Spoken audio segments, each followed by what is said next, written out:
जयपुर के प्रागपुरा थाना इलाके में एक बार फिर पुलिस की कार्यशैली पर सवाल उठे हैं। एक युवती से पहले रेप हुआ, फिर समझौते का दबाव बनाया गया। आरोपी की धमकी देने पर पीड़ित परिवार ने पुलिस को शिकायत दी, लेकिन पुलिस ने कोई कार्रवाई नहीं की। यहां तक कि रिपोर्ट भी दर्ज नहीं की, जिससे आरोपी के हौसले बुलंद होते गए और आखिर में आरोपी ने पीड़िता और उसके भाई पर जानलेवा हमला कर दिया।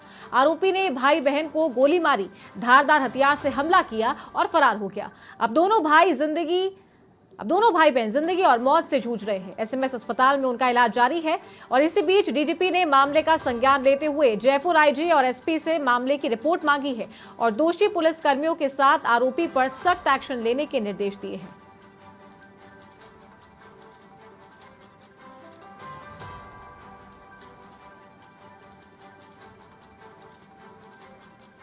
तो ये पूरा मामला जयपुर के प्रागपुरा का है, जहां पहले युवती के साथ में दुष्कर्म किया जाता है और उसके बाद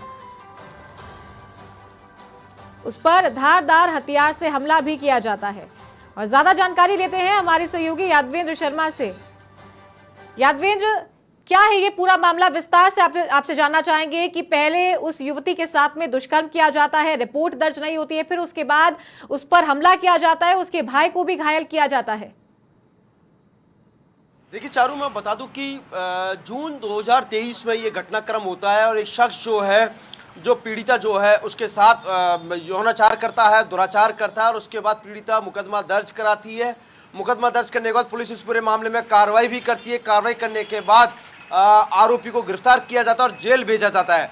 जेल भेजने के 2 महीने के बाद अभी ये जो घटनाक्रम हुआ उससे महज 2 महीने पहले आरोपी जेल से जमानत पर बाहर आता है और आने के बाद लगातार पीड़िता पर राजीनामे का और समझौते का दबाव बना रहा था, लेकिन पीड़िता आए दिन इसको इनकार कर देती थी, मना कर देती थी।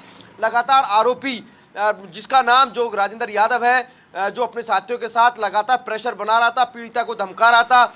इस बात की शिकायत पीड़िता ने 16 और 17 तारीख को पुलिस थाने में प्रागपुरा में दर्ज भी कराई थी। एफआईआर दर्ज कराने के लिए पीड़िता जाती है, लेकिन पीड़िता का मुकदमा दर्ज नहीं किया जाता और इस मामले को महज परिवाद में रख लिया जाता है। लेकिन बड़े ही शर्म की बात है, देखिए चारू, कि परिवाद को रखने के बाद आज 25 तारीख हो चुकी है, लेकिन 17 तारीख से 25 तारीख के बीच में कोई कार्रवाई ठोस कार्रवाई पुलिस नहीं करती, उस पूरे परिवार पर ना ही कोई एक्शन लेती। और देखिए, जब शनिवार का दिन था और रविवार का दिन था, जब क्योंकि पीड़िता और उसका भाई फाइनेंस कंपनी में काम करते हैं, और जब पीड़िता अपने घर जा रही थी, इसी दौरान शख्स बाइक पर आता है अपने 2 साथियों के साथ। आने के बाद पहले तो पीड़िता पर गोली 2-3 राउंड फायर कर देता है, जिसमें एक गोली पीड़िता को लग जाती है। पीड़िता वहां पर ढेर हो जाती है, लेकिन इसके बावजूद आदमी में देखिए, जो आरोपी राजेंद्र यादव, उसके जो साथी में गुस्सा देखिए, इतना गुस्सा भरा हुआ था कि वो फरसा लेकर के आते हैं और फरसा लेने के बाद पीड़िता पर ताबड़तोड़ वार कर देते। इस घटना में पीड़िता का कोई भी ऐसा अंग नहीं छोड़ा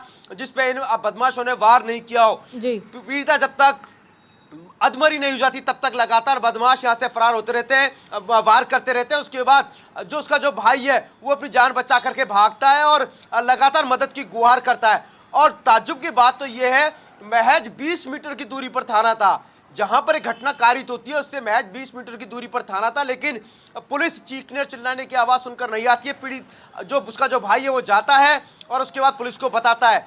हालांकि इस घटना के बाद जो बदमाश होते हैं उनको लगता है कि पीड़िता की डेथ हो चुकी है या वो मर चुकी है, तो ऐसे में उसको वहीं पर पड़ा छोड़ करके बदमाश सीधे यहाँ से रफू चक्कर हो जाते हैं।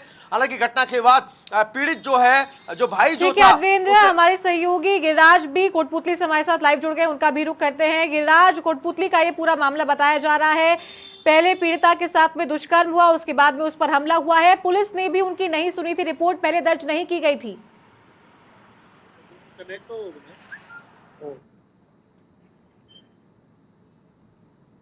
गिरिराज, आप तक हमारी आवाज पहुंच पा रही है?